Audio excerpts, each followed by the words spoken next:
오늘 함께 보신 말씀은 스바냐 1장 1절에서 13절 말씀입니다. 스바냐서 1장 1절에서 13절 말씀입니다.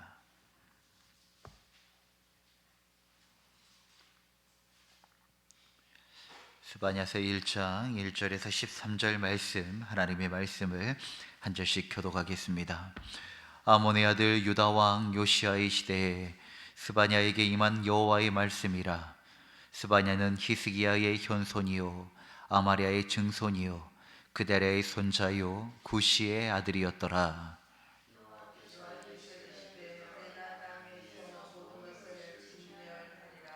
내가 사람과 짐승을 진멸하고 공중의 새와 바다의 고기와 거치게 하는 것과 악인들을 아울러 진멸할 것이라. 내가 사람을 땅 위에서 멸절하리라. 나 여호와의 말이니라.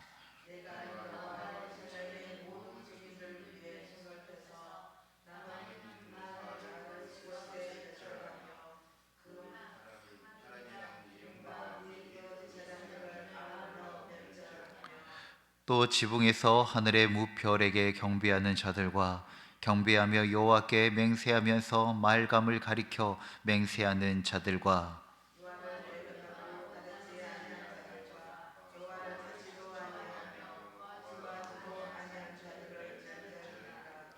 주 여호와 앞에서 잠잠할지어다. 이는 여호와의 날이 가까웠으므로 여호와께서 희생을 준비하고 그가 청할 자들을 구별하셨음이니라.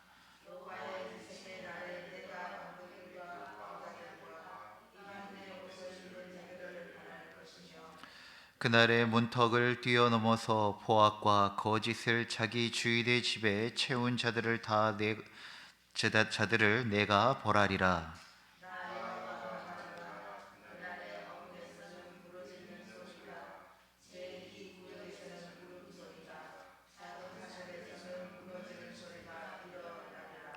막데스의 주민들아, 너희는 슬피 울라.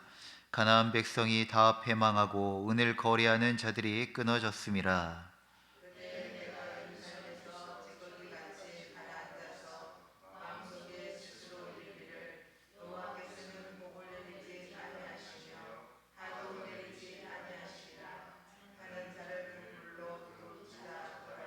함께요. 그들의 재물이 노략되며 그들의 집이 황폐할 것이라. 그들이 집을 건축하나 거기에 살지 못하며 포도원을 가꾸나 그 포도주를 마시지 못하리라. 아멘. 오늘 함께 묵상할 말씀은 스바냐 선지자의 첫 번째 메시지입니다. 우리 먼저 스바냐의 그 배경을 간단히 먼저 나누고자 합니다. 오늘 말씀에 기록되어 있는 것처럼 스바냐의 저자 기록된 시기는 유대왕 요시아의 통치기였습니다. 8살에 즉위한 요시아의 통치력은 아직 충분히 발휘하지 못하여 그 선대와 그 할아버지 때의 그 악한 그 풍습과 우상 숭배함이 여전히 남아있던 것입니다. 므낫세와 아몬의 오랜 통치의 여파가 여전히 남아있을 때였습니다. 혼합 종교의 형태를 띤 우상 숭배가 여전히 만연하였고 또 부유층에 의한 억압이 날로 심해졌을 때입니다. 또한 국제적으로는 아수르의 쇠퇴와 그리고 신바벨론의 그 부강으로 세계의 흐름도 대격변기에 있었던 시대였습니다.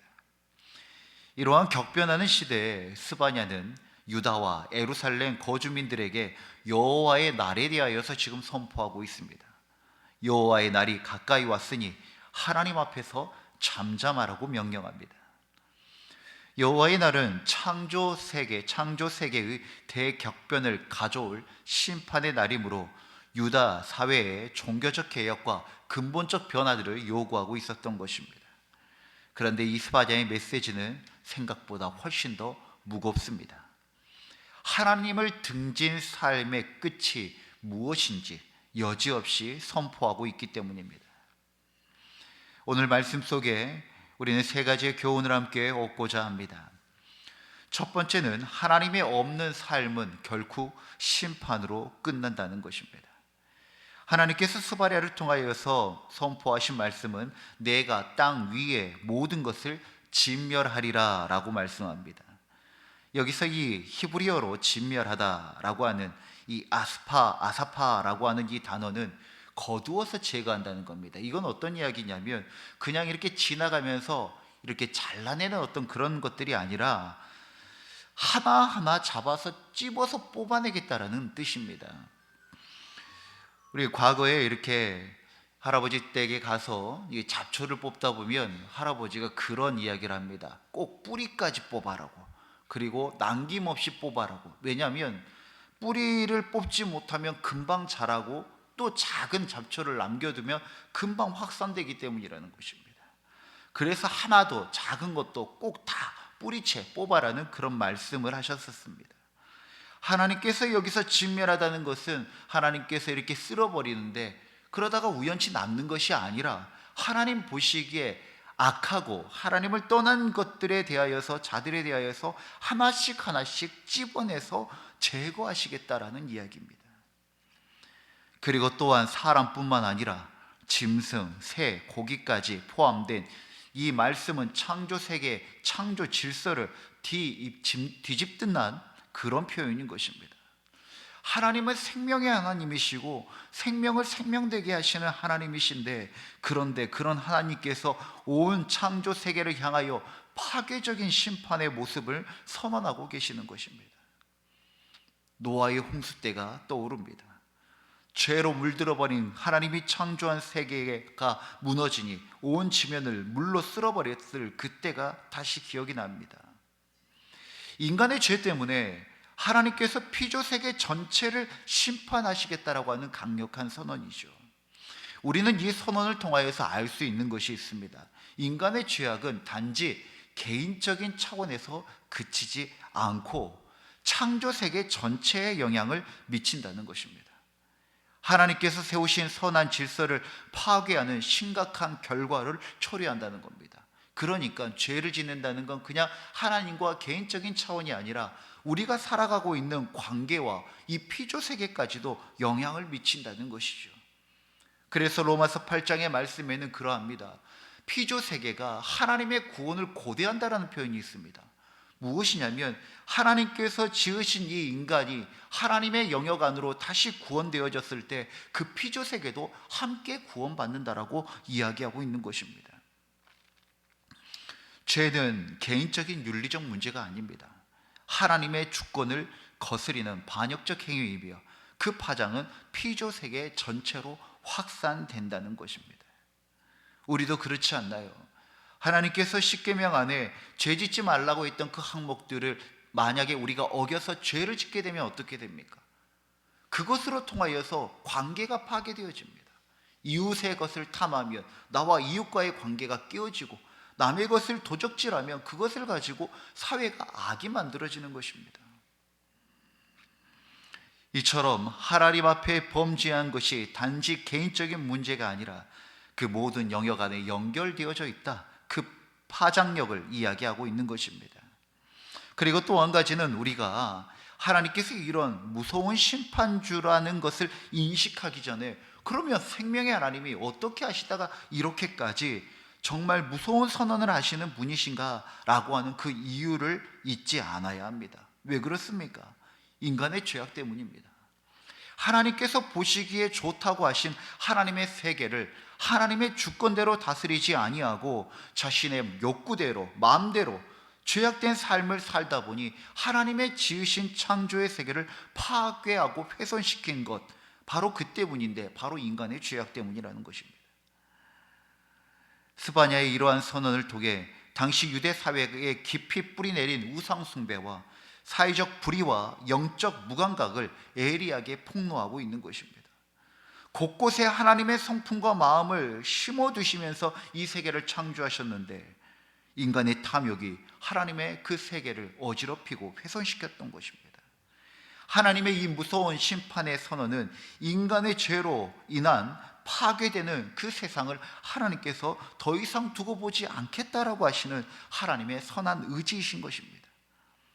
그래서 하나님은 죄에 대하여 엄중하게 대하시는 것입니다. 하나님을 거역하는 인간의 죄는 얼마나 전 우주적 파괴를 불러오는지 보여주는 말씀이라는 것을 우리가 기억하며, 죄가 단지 나의 어떤 심령만 깨트리는 것이 아니라 우리 안에 얼마나 많은 영향력을 미치는지 우리가 반드시 기억하고 죄를 경계하고 죄를 미워하는 우리가 되어지기를 간절히 소망합니다. 특히 하나님은 우상 숭배자들, 하나님을 배반하고 찾지 않는 자들을 멸하신다고 말씀하셨습니다. 여기서 배반하다, 나사그라고 하는 이 단어는 등을 돌리다라고 하는 뜻입니다. 이 말은 단순히 하나님을 모르거나 부지중에 지은 죄를 말하는 것이 아닙니다. 알면서도 의도적으로 하나님을 떠난 삶을 가리킵니다. 의도적으로 자신의 마음과 삶 속에서 하나님을 배제시키는 것이죠. 등을 돌리는 것입니다. 그렇습니다. 우리의 마음 안에 하나님의 말씀이 들어오고 성령님께서 임재하실 때 우리는 삶 순간순간마다 이것이 하나님이 기뻐하시는 것인지 기뻐하지 않는지 안다는 것입니다. 그런데 그 순간에 어떠한 이득과 나의 어떠한 욕구 때문에, 그리고 나의 원대로 되고자 하는 것 때문에 그 순간 잠깐 눈을 감는 것이죠. 어디를 향합니까? 하나님을 향한 눈을 감는 겁니다. 그렇게 의도적으로, 의지적으로 하나님을 배제했던 그 순간순간의 삶들이 쌓여 결국에 이 무서운 심판의 여호와의 날까지 이르게 되어졌다는 것입니다. 결국 그들이 심판을 당하는 것은 그들에게 하나님이 없기 때문인 것입니다. 하나님의 없는 삶은 결국 심판이라고 하는 그 결말을 피할 수 없다. 이것이 바로 스바냐서의 가장 첫 번째의 선포이고 메시지입니다. 우리의 삶에 하나님이 없는 삶이 얼마나 무서운 결과를 초래하는지 그 영적 경각심을 가지고 살아가는 우리가 되어지기를 간절히 소망합니다. 두 번째는 겉모습은 경건해 보이나 속은 세상과 타협한 삶을 드러내고 있다는 것입니다. 언제요? 마지막 날, 여호와의 날에 이 모든 것이 드러난다는 것입니다. 7절은 주 여호와 앞에서 잠잠하라 라고 시작합니다. 침묵하라는 강한 명령입니다. 하나님의 날, 곧 심판의 날이 가까웠기 때문입니다. 더 이상 핑계대지 말고 타협하지 말고 너희들의 그 거짓된 말을, 그 소리를 멈추라는 것입니다. 당시 백성들은 종교의식을 지키면서도 동시에 이방 풍습을 따랐습니다. 이스라엘 백성들이 우상 숭배할 때 그때 하나님을 섬기지 않았던 것이 아닙니다. 안식일에는 하나님을 섬기지만 나머지의 삶은 철저히 바알과 아세라와 자신의 욕구를 충족시키는 그런 이방 풍습과 우상들을 섬겼던 두 마음을 품은 삶, 그것이 바로 이스라엘을 향하여 심판하시는 하나님의 그 이유였던 것이죠. 8절에 나오는 이방인의 옷을 입은 자들, 이것은 단순히 어떤 옷을 입었냐라는 이야기가 아니라 삶의 정체성과 가치관이 세상과 뒤섞인 사람을 이야기합니다. 하나님 앞에 갈 때는 하나님의 옷을 입고 세상을 향하여서는 그 우상의 옷을 입었던 사람들이 바로 유다 백성들이었다는 것입니다. 9절에서는 문턱을 뛰어넘는다는 표현이 있습니다. 이방 종교의 의식을 비롯된 것입니다. 하나님의 성전이 아니라 우상의 집을 드나드는 그런 습관적 타락을 말하고 있는 것입니다. 몰라서요? 그렇지 않습니다. 분별력이 없어서요? 그렇지 않습니다. 의도적으로 이중적인 삶을 산 것입니다. 하나님 앞에서는 진노를 피하고 복을 받고 싶습니다. 그러나 뒤편에서는 자기 욕망대로, 자기 원대로 살고 싶습니다. 그런데 이 두 세계관과 가치관은 항상 정면으로 충돌합니다. 왜냐하면 중심의 문제이고 주인의 문제이기 때문입니다. 우리 선교단체에 보면 전도를 할 때 사용하는 도구, 사형리라고 하는 도구가 있습니다. 거기 안에 그림이 있는데 우리의 마음의 그림이 있고 그 가장 중심에 의자가 하나 있는데 이 의자에 누가 앉아 있느냐? 세상의 것이 앉아 있느냐? 내가 앉아 있느냐? 아니면 정말 우리의 주인 대신 하나님이 앉아 계시느냐? 그것을 질문하는 그런 이미지입니다. 의자는 딱 1인용 의자입니다. 이 의자에, 우리 마음의 중심의 의자에 두 주인이 앉을 수 없다는 것입니다. 그런데 이 욕심과 교만이 자꾸 두 주인을 섬기려고 합니다. 두 마음을 품게 합니다. 두 개의 삶을 살아가려고 하는 것이죠. 그런데 결론적으로는 그것은 하나님 앞에서 거짓된 삶을 살고 있다는 것입니다. 제 아무리 겉으로는 신앙을 유지하는 듯하지만 속으로는 세상과 동일시하는 삶, 결국 하나님의 심판의 날에 여지없이 다 드러나게 되어 있다는 것이죠. 우리 하나님은 빛의 하나님이라고 하시죠. 이 세상이 정말 빛으로 임할 때 모든 사람들이 그것을 반길까요? 아니요. 어둠 안에 가려져 있던 우리의 추악함들이 다 드러난다는 것은 우리에게 굉장히 부담되고 굉장히 무서운 일일 것입니다. 죄인들의 이야기입니다. 그러나 하나님께서 빛으로 오실 때 그 모든 어둠 안에 숨겨져 있던 그 추악함들은 다 드러나게 될 것입니다. 왜냐하면 그것을 통하여 하나님은 심판과 구원을 이루시기 때문입니다. 하나님의 마지막 나라는 다 드러나게 되어 있습니다.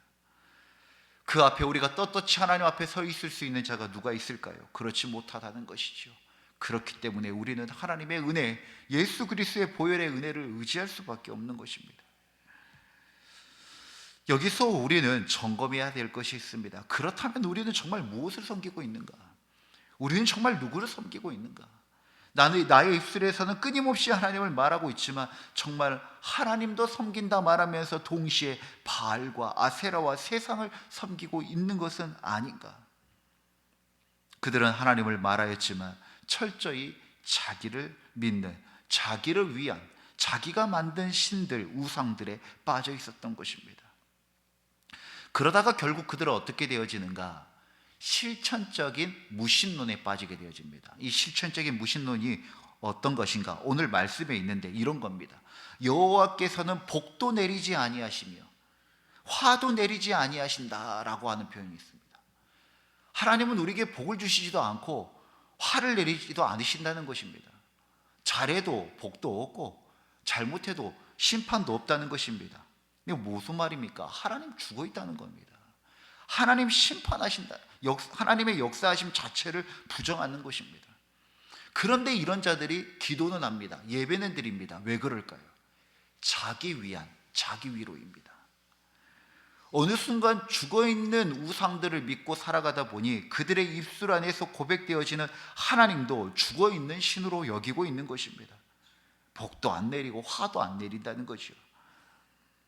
교회 출석과 최소한의 종교 생활로 신앙 생활을 대신하거나 물질주의와 행복을 신으로 섬기는 이들이 우리 교회 안에도 적지 않다는 것입니다.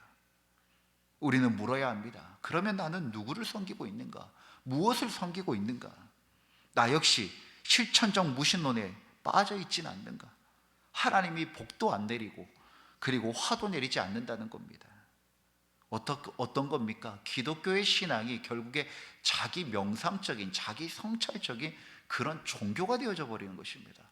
사랑하는 성도 여러분, 우리가 경계해야 될 신앙생활입니다. 그렇지 않습니다. 하나님은 살아계시고 우리의 역사 가운데 관여하고 계시며 개입하십니다. 하나님의 말씀에 순종하는 자들에게는 하나님은 합당한 은혜를 더하여 주시고 하나님의 뜻을 거스리는 자들에게는 합당한 하나님의 또 심판을 임하시는 하나님이시라는 것입니다. 살아계시며 인격적이시며 교제하시는 하나님이십니다. 아무것도 할 수 없는 하나님을 믿고 살아간다면 우리 신앙 역시 결국 자기 위안과 자기 체면밖에 되지 않을 것입니다. 지금 이들의 이중적인 마음, 두 마음이 결국 실천적 무신론에 빠져버리게 된 것입니다. 혹시 우리 안에도 그런 마음이 있습니까? 기도를 하면서도 그냥 아무 하나님께서 역사하실 기대가 없는, 정말 어떤 목사님께서 최근에 설교 말씀에 이 내용을 언급하시더라고요. 이 시대에 정말 문제가 뭐냐면 기도하면서도 기대감이 없다는 겁니다. 기도하면서도 무서워하지 않는다는 거예요. 하나님을 경외하는 마음이 없다는 거예요. 사랑하는 성도 여러분, 하나님 살아계십니다. 이 순간에도 우리의 기도의 음성을 듣고 계시고 하나님 말씀하시고 역사하신 하나님이십니다. 그 살아있는 그 여호와 하나님을 믿고 우리가 뜨거운 심령으로 기도하는 우리 모두가 되어지길 간절히 소망합니다. 마지막 셋째는 하나님을 등진 삶은 결국 허무한 결말로 끝난다는 것입니다. 10절 이후는 예루살렘 성의 여러 지역에서 울음소리가 가득할 것을 묘사합니다. 상업 중심지였던 막데스, 은을 거래하던 상인들을 몰락할 것이라고 말합니다. 12절에는 하나님을 무시하고 현실 안주에 빠진 자들이 심판을 받게 될 것이라고 경고합니다. 여기서 찌꺼기같이 가라앉다는 이 표현은 움직이지 않고 굳어버린다는 것입니다. 지난 주일도 함께 말씀을 나눴지만 살아있다는 증거는 내가 얼마나 많은 것을 소유하고 있냐, 적게 소유하고 있는가가 삶을, 생명을 증거할 수 없다는 이야기를 했습니다. 살아있다는 것은 움직임이 있다는 것입니다. 찌꺼기같이 가라앉았다라고 하는 것은 그들의 안에 있는 영적 죽음을 뜻합니다. 영적 무감각, 영적 무기력함, 그저 자기 만족 속에 하나님을 찾지 않는 자들의 모습을 그리고 있고 그들에게 하나님은 심판하실 것이라고 말씀하는 것입니다. 그 결과 그들의 집은 황폐하여지고 포도원을 가꾸어도 그 열매를 맛보지 못하게 됩니다. 어떤 수고가 헛되게 되는 모든 수고가 허무하게 되는 그런 결말을 기다리고 있다는 겁니다. 학창 시절 때 열심히 공부했습니다. 나름대로 좋은 결과를 거뒀을 때도 있고 또 우수한 성적을 냈었을 때도 있습니다. 그런데 그렇지 못할 때도 있었죠. 그때마다 느낀 것이 뭐였냐면 공부라고 하는 것이 공부한 만큼 결과가 딱 나오더라고요. 이건 무슨 원칙처럼 그렇게 나오더라고요. 그런데 시간이 한참 지나서 느껴진 게 뭐냐면 그것 또한 은혜더라고요. 내가 한 만큼 그 결과를 얻는 게 당연한 줄 알았는데 그게 아니더라는 거예요. 수고한 것만큼 그거에 대한 소출과 열매와 결과가 있다는 게 이게 얼마나 큰 은혜인지 나중에 깨닫게 되어졌습니다. 왜냐하면 너무나도 많은 변수가 있기 때문인 것입니다. 우리가 땅에 씨를 심고 물을 주고 가꾸었을 때 그것이 열매 맺는 것이 내가 이렇게 수고했으니까 마땅한 열매다라는 것이 아니라 그 안에 정말 크신 하나님의 은혜와 돌봄이 있다는 것입니다. 왜냐하면 그들의 수고를 가지고 그렇게 이루어지는 것이 아니기 때문입니다. 우리가 느끼든지 인식하든지 인식하지 못하든지 하나님의 놀라운 은혜와 간섭이 있기 때문에 그 수고가 헛되지 않고 소출이 되어지고 열매가 되어진다는 것이죠. 그런데 이 오늘 말씀의 마지막 말씀 무엇입니까? 그들이 아무리 애를 쓰고 수고를 하여도 결과가 없다는 참 암담한 그 마지막 날의 현실을 보여주고 있는 것입니다.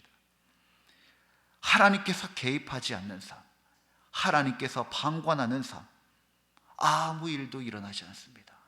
아무 변화도 일어나지 않는다는 것입니다. 그들의 수고대로 이루어진다는 것이 아니라 하나님의 은혜와 간섭이 없을 때 우리의 모든 수고가 헛되게 된다는 것입니다. 하나님을 떠남을 통하여 하나님의 손을 피한 삶은 결국 번영과 안정을 누리는 것 같지만 결국은 허무와 심판으로 끝나게 된다는 것입니다. 사랑하는 성도 여러분, 말씀을 갈무리하고자 합니다. 같은 곳에 있지만 마음이 멀리 있는 사람이 있습니다. 요즘 그러잖아요. 같이 한 침대에 누워있는 부부도 자기 전에 다 핸드폰 봅니다. 이 사람은 드라마 보고 있으면 저쪽에 가 있고 이 사람은 뉴스 보면서 저쪽에 가 있습니다. 같은 자리에 같은 곳에 있지만 같은 것을 바라보지 않는 마음이 멀리 있는 사람들이 너무나도 많다는 겁니다.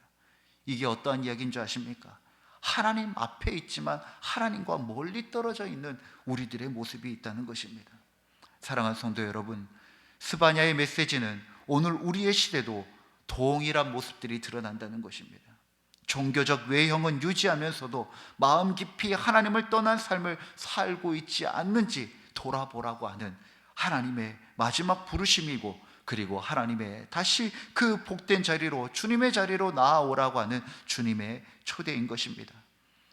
우리를 깨우는 이 말씀에, 이 경고가 되는 이 말씀을 붙들고 우리가 하나님 아버지 앞에 다시 돌아옴의 기회로 삼는 귀한 말씀이 되어지기를 간절히 소망합니다.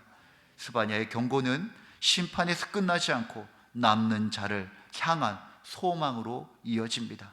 그러므로 오늘 이 새벽 다시 하나님과 함께하며 하나님의 마음을 느끼고 교제하며 살아계신 여호와 하나님을 믿고 살아가는, 의지하는 우리 귀한 주의 백성들 되시기를 주의 이름으로 축원드립니다. 기도하겠습니다.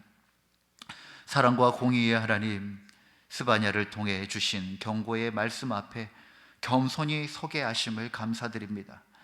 하나님을 등진 삶의 끝이 얼마나 허무하고 두려운지를 깨닫게 하시니 감사드립니다.